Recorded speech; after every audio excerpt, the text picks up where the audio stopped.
So today we are going to start the first chapter of our series, that is Chhattisgarh history.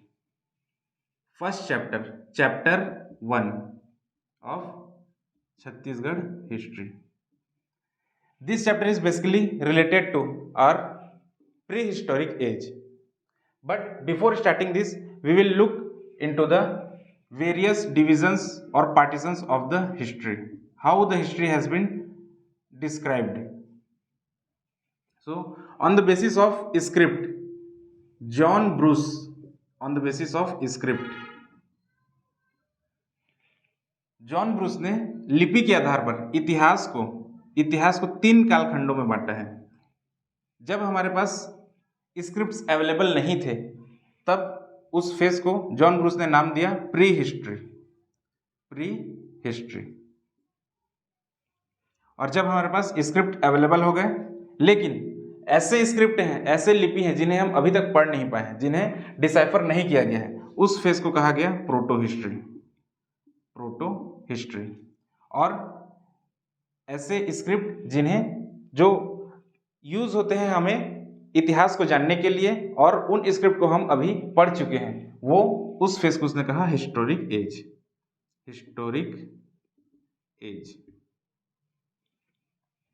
Pre historic age में हमारे पास scripts available ही नहीं है, क्योंकि यहाँ पर scripts जो लिपि है उनका आविष्कार ही नहीं हुआ था, इन्वेंशन ही नहीं हुआ है, डिस्कवरी ही नहीं हुआ है। प्रोटो हिस्ट्री, यहाँ पर स्क्रिप्ट्स अवेलेबल हैं लेकिन उन्हें पढ़ा नहीं गया है अभी तक, डिसाइफर नहीं किया गया है, has not been deciphered yet. और हिस्ट्री के यहाँ पर हमारे पास स्क्रिप्ट्स अवेलेबल हैं और वो डिसाइफर भी किया जा चुका है, उन्हें पढ़ा जा चुका है। इस स्क्रिप्ट के आधार पर ही हम इस एज के हिस्टोरिक एविडेंसेस को, हिस्टोरिक इंसिडेंट्स को रीनरेट कर सकते हैं। यहाँ पर अगर स्क्रिप्ट अवेलेबल नहीं है तब भी हमें इस पीरियड के बारे में जानकारी कहाँ से मिलती है, तो वो मिलती है आर्कियोलॉजिकल सोर्सेस, पुरातात्विक साक्ष्य। यहाँ पर भी हमारे पास आर्कियोलॉजिकल सोर्सेस अवेलेबल हैं और आर्कियोलॉजिकल सोर्सेस अवेलेबल हैं यहाँ भी। इस फेज में एक इंपॉर्टेंट चीज है, वो है फॉरेन अकाउंट, मतलब विदेशों में हमारे इस भारतीय इतिहास या फिर इस जगह में जितने भी ऐतिहासिक घटनाएं हुई हैं उन सब का भी लेखा जोखा हमें विदेशों में प्राप्त होता है। जैसे कि अगर कहा जाए तो मेसोपोटामिया में हड़प्पा संस्कृति के बारे में जानकारी मिलती है कि उनके साथ हमारा व्यापारिक संबंध था, trade and commerce relations established थे। और इस फेज में हमारे पास फॉरेन अकाउंट्स बहुत सारे। तो जॉन ब्रूस के अकॉर्डिंगली जो स्क्रिप्ट है उसके आधार पर हमने हिस्ट्री को डिवाइड किया है। इसके बाद एक और है क्रिश्चियन थॉमस। उन्होंने टूल्स, जो औजार इस्तेमाल किए जाते हैं, उसके आधार पर इतिहास को बांटा है। तो Christian David Thomas, C Thomas, in short we can write it as C Thomas, according to tools, on the basis of tools या फिर कह लीजिए औजार, इतिहास को अलग अलग चरणों में, अलग अलग कालखंडों में बांटा गया है। तो सबसे पहले इंसान स्टोन्स या फिर पत्थर, जिसे एक और नाम से कह सकते हैं लिथिक, स्टोन्स ही हमारे लिए सबसे हार्ड सब्सटेंसेस थे किसी भी काम को करने के लिए, चाहे वो कटिंग हो, डिगिंग हो, स्किनिंग हो, एटसेट्रा। वही हमारे लिए सबसे इंपॉर्टेंट औजार था। इसके बाद पहली बार इंसान ने कॉपर का इस्तेमाल करना स्टार्ट किया। तो इस पीरियड को, जब कॉपर का इस्तेमाल होना स्टार्ट हो रहा है तो सिर्फ अकेला कॉपर ही पूरी तरह से उस पीरियड को डोमिनेट नहीं करेगा। जब कॉपर यूज हो रहा है तो साथ ही साथ स्टोन भी उसके साथ यूज होता रहेगा। तो इसलिए इस फेज को हम क्या कहेंगे,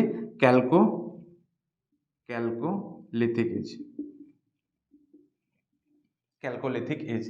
इसके बाद टाइम आता है कि इंसान जब धीरे से मेटलर्जी का इन्वेंशन कर लिया कि जो हमारे पास प्योर मेटल है उसके साथ हम किसी और मेटल को भी मिला लेंगे तो दूसरे तरह के मेटल्स को हम इन्वेंट कर सकते हैं, उसे बना सकते हैं। तो कॉपर में उसने टिन मिलाया और जिंक मिलाया, इससे बन गया क्या, ब्रॉन्ज। तो तो इस फेज को हम कहेंगे ब्रॉन्ज एज, ब्रॉन्ज एज। और फिर समय के साथ धीरे से हम आयरन अर्थात लौह अयस्क, श्याम जिसे कहा गया है, आयरन का भी हम इन्वेंशन कर लेंगे। और इस लौह के आने की वजह से हम देखेंगे किस तरह से हमारे कृषि में, एग्रीकल्चर में चेंजेस आएंगे। और सिर्फ चेंजेस ही नहीं आएंगे, एक रिवॉल्यूशन आ जाएगा। देखेंगे किस तरह से आयरन जो है हमारे पूरी सोसाइटी को फिर चेंज करेगा एग्रीकल्चर के बाद। और जब सोसाइटी भी चेंज होगा तो साथ ही साथ हम देखेंगे किस तरीके से पॉलिटी चेंज हो रहा है। और जब एग्रीकल्चर, सोसाइटी, पॉलिटी ये सब साथ में चेंज हो रहा होगा तो लास्ट में हम देखेंगे कल्चर भी किस तरह से अफेक्ट कर रहा होगा ये हमारा लौह अयस्क। तो इस फेज को हम इसलिए कहते हैं आयरन रिवॉल्यूशन का एज। ये पीरियड है, माना जाता है कि 1000 BC ये सबसे बड़ा डिवाइडिंग लाइन होगा। तो इस तरीके से क्रिश्चियन थॉमस ने औजार के आधार पर हिस्ट्री को इस तरह से डिवाइड किया है। तो आज का हमारा पहला टॉपिक है stone age, lithic era, stone age. आज का हमारा पहला टॉपिक होगा स्टोन एज।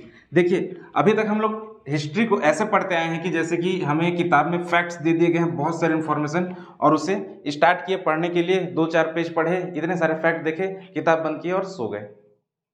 लेकिन हमें हिस्ट्री को एक दूसरे पॉइंट ऑफ व्यू से, दूसरे तरीके से पढ़ना है, एक नया अप्रोच डेवलप करना है पढ़ने के लिए, ताकि ये सब्जेक्ट न सिर्फ इंटरेस्टिंग बने बल्कि हमें ज़्यादा याद करने में कठिनाई भी ना हो।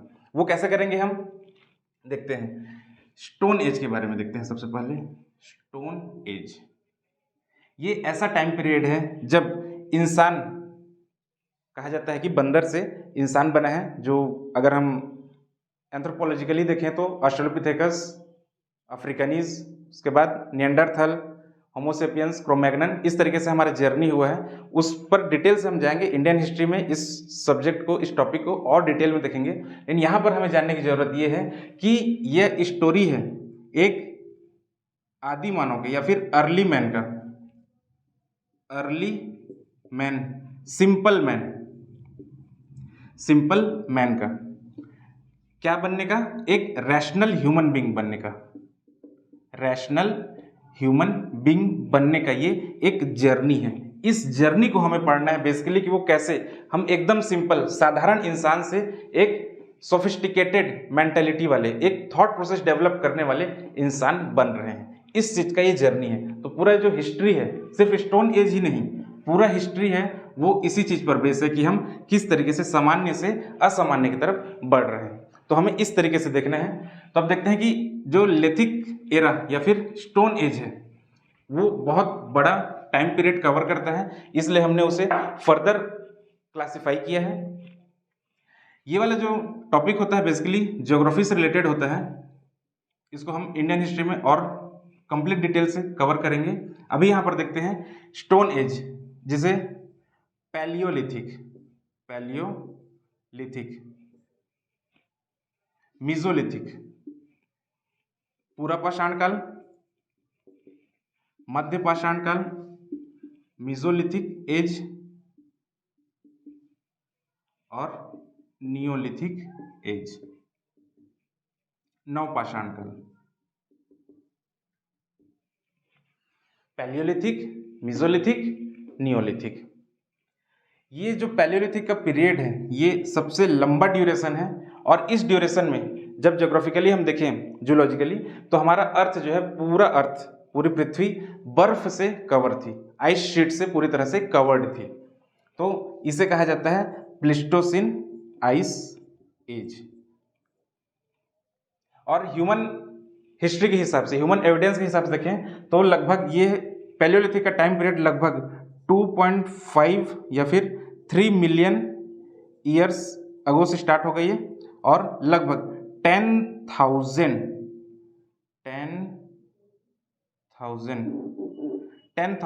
BC तक ये चलेगा। 10,000 ऑलमोस्ट, ये 10 to 12,000 BC तक का ये टेन्योर है। इस फेज में इंसान कैसे रहता था, कहाँ रहता था, उसका लाइफस्टाइल कैसा था, उसका सोशल स्ट्रक्चर कैसा था, उसका फैमिली बाउंडेशन कैसा था, उसके रिलेशंस कैसे थे, और उसका लाइफस्टाइल डेली बेसिस पे उसका लाइफस्टाइल क्या था, उन चीज़ों को हमें देखना है। इसके लिए हमारे पास जो अवेलेबल सोर्स है वो सिर्फ और सिर्फ आर्कियोलॉजिकल सोर्स है। नियोलिथिक एज, इस समय यहाँ से जब हम इस फेज़ में जा रहे होंगे तो बीच में कोई एक ट्रांजिशन फेज़ होगा जब हम कुछ नए नए चीज़ों को सीख रहे होंगे। जैसे कि यहाँ पर हम देखेंगे कि फायर को कंट्रोल करना इंसान सीख चुका है। इस समय जो हमारे स्टोन्स थे, टूल्स थे, वो क्रूड होते थे, क्रूअल नेचर के होते थे, सिंपल होते थे और बड़े बड़े आकार के होते थे। बेसिकली उनसे हम या तो डिगिंग करते थे या फिर हंटिंग करते थे। बट यहाँ पर हम आकर के देखेंगे कि हमारे जो स्टोन्स हैं, उनके स्टोन के जो टूल्स हैं, उनके साइज हैं, वो छोटे छोटे होते जा रहे हैं, सोफिस्टिकेटेड होते जा रहे हैं। इस वजह से यहाँ पर फिश का भी हंटिंग पॉसिबल हो जाएगा, फिश हंटिंग। और इस फेज में आएंगे तो हम देखेंगे कि यहाँ से जो डेवलपमेंट हुआ है वो वहाँ जा करके और आगे इन्हेंस हो रहा होगा।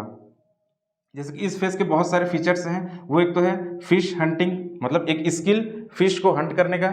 उसके बाद यही वो फेज है जब हम कल्टीवेशन सीख रहे होंगे। कल्टीवेशन, पौधों का रोपण करने का जो टेक्निक है वो पहली बार इस फेज में इंसान सीख रहा होगा कि कैसे बीज को हम गड्ढे खोद करके मिट्टी में डालेंगे और वहाँ से वो जर्मिनेटिंग सीड का जो कंसेप्ट है वो यहाँ पर वो पौधा उगाना सीख रहा होगा। इसी कंसेप्ट को आगे जब वो यूज़ करेगा तब वो एग्रीकल्चर को स्टार्ट कर रहा होगा। तो हम देखेंगे कि इस फेज़ में एग्रीकल्चर बिगिन हो रहा होगा। और आप मुझे बताइए कि अगर हम खुद सोच कर देखिए, अगर हम एग्रीकल्चर स्टार्ट कर रहे हैं तो क्या हम दूसरे जगह में रह करके एग्रीकल्चर एक्टिविटीज़ को परफॉर्म कर सकते हैं? नहीं, ये पॉसिबल ही नहीं है। अगर हम एग्रीकल्चर एक्टिविटीज़ स्टार्ट कर रहे हैं तो वहाँ पर हमें सेटल डाउन होना ही पड़ेगा। इसका मतलब है कि फर्स्ट सेटलमेंट का जो एविडेंस मिल रहा होगा वो न्योलिथिक, नवपाषाण काल में ही मिल रहा होगा, फर्स्ट सेटलमेंट का एविडेंस।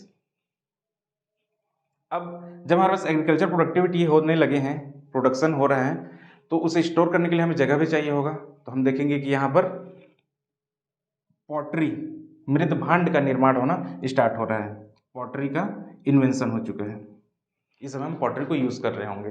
पहले हम एग्रीकल्चर प्रोड्यूस को रखने के लिए, कृषि उत्पादों को रखने के लिए यूज़ करते थे। बाद में फिर अब उसमें उसको और ज़्यादा प्रिसाइज करने लगेंगे तो उसमें पानी भरेंगे और फिर अलग अलग काम उससे लिया जाएगा।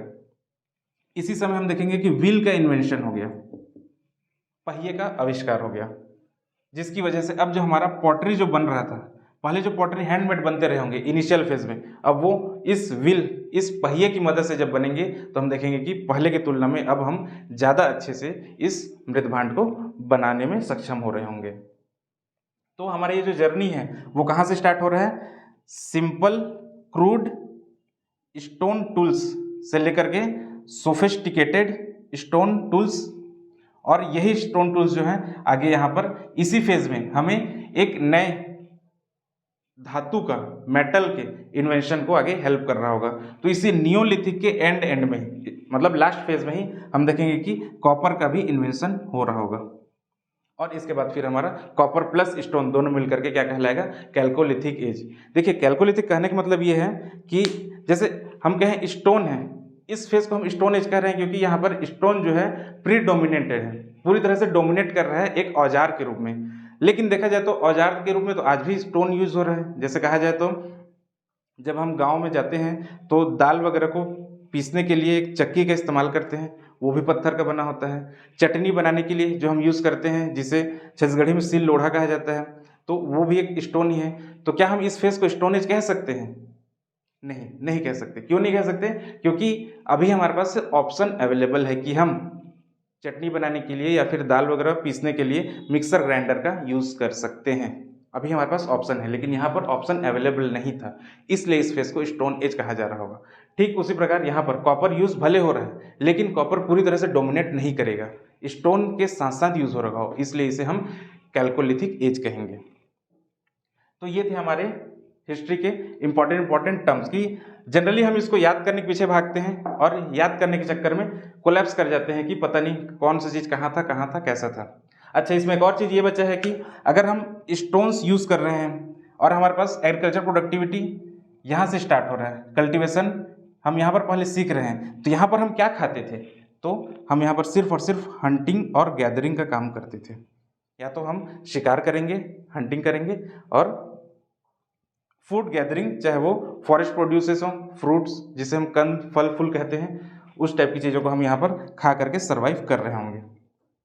इस फेज में भी डोमिनेटेड है hunting and gathering, sorry it is gathering, hunting and gathering, hunting and gathering. लेकिन यहाँ पर जब से हमारा एग्रीकल्चर स्टार्ट हुआ है तब से हम देखेंगे कि यहाँ पर एक अलग ही डेवलपमेंट हो रहा होगा सोसाइटी में इस एग्रीकल्चर की वजह से। अब अगर वो हंटिंग और गैदरिंग कर रहा है तो जाहिर सी बात है कि वो एक वंडरर ही होगा, घुमंतु प्राणी होगा, क्योंकि एक जगह पे फूड अवेलेबल नहीं है दूसरी जगह पे जाएगा। तो यहाँ पर इसके लिए रहने का जो जगह होगा वो बेसिकली या तो हिल्स होगा, हिल्स, या फिर हिल में जो वैलीज हैं वो होंगे, केव्स होंगे।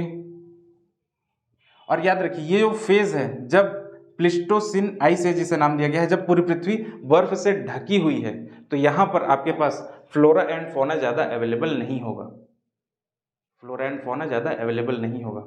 लेकिन जब प्लिस्टोसिन आइस एज, जब मतलब बर्फ का पिघलने का लास्ट वाला जो फेज आ रहा है, तब हम देखेंगे कि ग्लोबल वार्मिंग स्टार्ट हो रहा होगा। उसकी वजह से फिर जो अर्थ का सरफेस है वो अनवेल होना स्टार्ट होगा और नेचुरली वहाँ से फिर हम फ्लोरा एंड फौना का डेवलपमेंट देखेंगे। तो इस फेज में यहाँ पर उसके रहने का जो आवास है वो हिल्स, वैली, केव्स, ठीक यहाँ पर भी रिवर वैलीज और केव्स। लेकिन यहाँ पर एग्रीकल्चर प्रोडक्टिविटी जब स्टार्ट हो रही है, एग्रीकल्चर प्रोड्यूस हम स्टार्ट कर रहे हैं, कृषि करना शुरू कर रहे हैं, तो हमें रहने के लिए यहाँ पर सेटलमेंट की आवश्यकता है। तो हम देखेंगे कि किसी तरीके से वहाँ पर विलेज सेटलमेंट स्टार्ट हो रहा होगा। अब हमें देखना यह है कि छत्तीसगढ़ के पर्सपेक्टिव में, ये तो था हमारा हिस्ट्री का एक ओवरव्यू, लेकिन छत्तीसगढ़ के पर्सपेक्टिव में देखना है कि हमें किस किस जगह से किस किस पीरियड का क्या क्या सामान मिला है। तो सबसे इंपॉर्टेंट एक दूसरा डायग्राम बनाते हैं। छत्तीसगढ़ के पॉइंट ऑफ व्यू से हमें ये देखना है कि palaeolithic, mesolithic, neolithic, chalcolithic age से रिलेटेड हमें क्या क्या एविडेंसेस मिले हैं। तो छत्तीसगढ़ के पॉइंट ऑफ व्यू से palaeolithic age, mesolithic age, palaeolithic, mesolithic, neolithic age and chalcolithic age. अभी हम इन 4 मेजर टाइम पीरियड के एविडेंसेस छत्तीसगढ़ में कहाँ से मिले हैं उनको देखते हैं। छत्तीसगढ़ के पर्सपेक्टिव में हम देखते हैं कि डिफरेंट टाइम पीरियड के अलग अलग एविडेंसेस किस किस प्लेसेस से मिले हुए हैं। तो सबसे पहला आता है सिंघनपुर केव, जिससे ऑलमोस्ट सभी टाइम पीरियड के हमें एविडेंसेस मिले हैं। इसके अलावा हम देखते हैं कि पैलियोलिथिक एज में सिंघनपुर, छापामार, भांवरखोल, गिद्दा, सोनबरसा, ये 4-5 इंपॉर्टेंट प्लेसेस हैं जहां से हमें पैलियोलिथिक एज के कुछ न कुछ एविडेंसेस मिले हैं। इससे पहले वाले डायग्राम में जो हम देखेंगे कि यहाँ पर जो मिजोलिथिक का पीरियड था, मिजोलिथिक एज का, यहाँ पर मैंने लिखा था fish hunting, land cultivation of land, मतलब कृषि करना वो सीख रहे हैं, और जो स्टोन टूल्स हैं वो छोटे हो रहे थे, स्मॉलर स्टोन टूल्स। इसी के साथ साथ जब वो केव्स में रह रहा है, केव्स, तो जब केव्स गुफाओं में जब वो रह रहा है तब कुछ न कुछ अपने टाइम पास करने के लिए वो कुछ पेंटिंग्स करना स्टार्ट कर रहा होगा, या फिर इसी केव्स में जो पेंटिंग्स हैं, पेंटिंग्स, चित्रकारी, उन सब चित्रकारियों के आधार पर अलग अलग छत्तीसगढ़ में जो भी प्लेसेस पे पेंटिंग्स मिले हैं उनके नाम यहाँ पर कुछ अवेलेबल हैं। इसके अलावा भी आपको डिफरेंट बुक्स में या फिर हमारे ऑफलाइन क्लास के जो नोट्स हैं उसमें बहुत सारी फैक्ट्स आपको मिल जाएगा देखने को। यहाँ पर कुछ इंपॉर्टेंट साइट्स पे हम देख लेते हैं। एक ये जो मिजोलिथिक है पीरियड, इस पीरियड को हम 2 फेज में डिवाइड किए हैं, एक अर्ली मिजोलिथिक और एक लेटर मिजोलिथिक। अर्ली मिजोलिथिक और later mesolithic age. Early mesolithic से जो सबसे इंपॉर्टेंट साइट है वो है कबरा माउंटेन। वहाँ के जो हमें पेंटिंग्स मिले हैं, वहाँ के जो केव के अंदर में वॉल पेंटिंग्स मिले हैं वो रेड ऑकर कलर के हैं, जो कि ग्लोइंग रॉक पेंटिंग्स हैं, जो चमकीले गेरुए रंग से जिनको बनाया गया है। इसके अलावा कालीपुर, खड़गघाट, राजपुर एटसेट्रा। और लेटर मिसोलिथिक से धनपुर, महानदी रिवर वैली, बोतलदा, खैरपुर, ओंगना, बसनाझार, करमागढ़। इसमें से जो बोतलदा है ये सबसे लंबी गुफा है इस फेज से रिलेटेड, मतलब जो हम देख रहे हैं हिस्ट्री से रिलेटेड एविडेंसेस, उन सब में सबसे लंबा बोतलदा है, जबकि सबसे बड़ा कबरा माउंटेन का जो केव है वो। इसके बाद नियोलिथिक फेज में अर्जुनी, चितवा डोंगरी और टेरम, बोमटीला, ये 4 मेजर साइट्स हैं जहां से हमें नियोलिथिक एज के एविडेंसेस मिले हैं। और फिर कैल्कोलिथिक में सोरर, चिरचारी, करही-भदर, करकाभाट और गढ़धनोरा, ये इंपॉर्टेंट साइट्स हैं। इनमें जो भी हमें एविडेंसेस मिले हैं, चाहे वो बोला गया है कि इन्हें हस्तचलित कुदाल एक्सेस या फिर कुल्हाड़ियाँ या फिर जो रेमिनेंट्स ऑफ एरो हैं, जो तीर फलक हैं, वो अगर जब हमें मिले हैं तो उन सब के कार्बन डेटिंग के आधार पर हम उन्हें अलग अलग टाइम पीरियड में डिवाइड किए हुए हैं। लेकिन यहाँ पर एक सबसे इंपॉर्टेंट सवाल ये आता है कि जब नियोलिथिक के लास्ट फेज में जब हम कॉपर का इन्वेंशन कर चुके थे और इसका यूज होने लगा था कैल्कोलिथिक पीरियड, यहाँ पर हम मेटलर्जी का इन्वेंशन किए, वही मेटल 2-3 मेटल को एक साथ मिला करके किसी दूसरे मेटल को हम बनाना सीखे, तब एक नया फेज आया ब्रॉन्ज एज का, जिसे हम ब्रॉन्ज एज कहा गया। इस फेज में हम देखते हैं कि ये जो ब्रॉन्ज मेटल है ये एग्रीकल्चर प्रोडक्टिविटी को इतना बढ़ा दिया कि एक नया civilisation, Indus valley civilisation, Sindhu घाटी सभ्यता का उदय हुआ। न सिर्फ इसका उदय हुआ बल्कि अपने जेनिथ तक पहुंचा और फिर इसका डिक्लाइन भी हुआ। उसके अलग अलग रीजन्स हैं जो हम इंडियन हिस्ट्री में देखेंगे, बट यहाँ पर हमें यह समझना है कि छत्तीसगढ़ के पर्सपेक्टिव में इस ब्रॉन्ज एज का हमें एविडेंस नहीं मिलता। इसका कहने का मतलब यह है कि हम डायरेक्टली इस नियोलिथिक से कैल्कोलिथिक के बाद डायरेक्टली हम आयरन एज की तरफ मूव कर गए और ब्रॉन्ज एज से रिलेटेड हमारे पास यहाँ पर कोई भी एक्टिविटीज नहीं हुए। इस वजह से हमें यहाँ पर ब्रॉन्ज एज का कोई भी एविडेंस नहीं मिलता। लेकिन ज़्यादातर बुक्स में सिर्फ ये कहा गया है कि जो हमारा ब्रॉन्ज जिसे कहा जाता है कांस्य युगीन सभ्यता जिसे कहा जाता है, तो यहाँ पर छत्तीसगढ़ में हमें उसके एविडेंस नहीं मिलते। ज़्यादातर बुक में इस कांस्य युगीन सभ्यता को ये बताया गया है कि यहाँ पर उसके साक्ष्य नहीं मिले। साक्ष्य कैसे मिल सकते हैं जब हम डायरेक्टली कैल्कोलिथिक से हम आयरन एज में मूव कर गए हैं। ऐसे बहुत सारे साइट्स हैं, बहुत सारे ऐसे रीजन्स हैं जहाँ पर नियोलिथिक के बाद डायरेक्टली आयरन एज आ गया है, कैल्कोलिथिक भी नहीं आया है। मतलब कि वहाँ के लोग कॉपर का यूज़ किए बिना ही डायरेक्टली आयरन का यूज़ करना स्टार्ट कर चुके हैं। तो वैसे ही छत्तीसगढ़ है, यहाँ पर हम कॉपर का यूज़ कर रहे थे, उसके बाद डायरेक्टली हम आयरन एज की तरफ मूव कर गए हैं, ब्रॉन्ज एज हमारे यहाँ आया ही नहीं। तो ये यहाँ पर उसका मेन रीज़न है। बहुत सारे बुक में इसके अलग अलग रीजन्स दिए होंगे, बट यहाँ पर हमें ये देखना है कि इस फेज में हमारे छत्तीसगढ़ में क्या क्या डेवलपमेंट्स हुए, कि कैसे हम सिंपल मैन से अब आगे, सिंपल ह्यूमन बींग से, एक साधारण इंसान से आगे हम बढ़ रहे हैं एक बुद्धिमान प्राणी की तरफ, होमो सेपियंस की तरफ। So that's all for this video. Thank you.